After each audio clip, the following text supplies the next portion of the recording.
বোন আমার, যার কাছে তুমি নেই তার কাছে পৃথিবীর কোনো সম্পদ নেই। বোন আমার, 12 বছর 15 বছর বয়সে তুমি কেন বিবাহের পূর্বে আরেকজনকে তোমার শরীর ধরতে দাও? আর যুবক ভাই আমার, কি বলিস কি তুই? এই পৃথিবী আর পৃথিবীতে যা আছে এর চেয়ে মূল্যবান হচ্ছে এই মেয়েটা।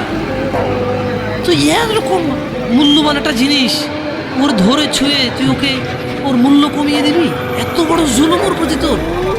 তুই আল্লাহকে ভয় করিস না তাই বলে এতটা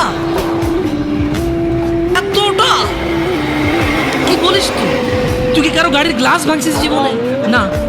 কেন? ওর লস হবে। তুই কি কোনোদিন কোনো মানুষকে ঘুষ দিছিস? না।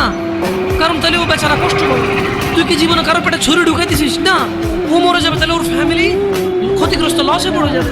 তুই কি কারো টাকা মারছিস কোনোদিন? না। তাহলে ওর ফ্যামিলির টাকার কারণে কষ্ট পাবে। তাহলে তুই কেন তুই এত ছোট ছোট বিষয়গুলো খেয়াল রাখিস যে আরেকদিন লস হবে?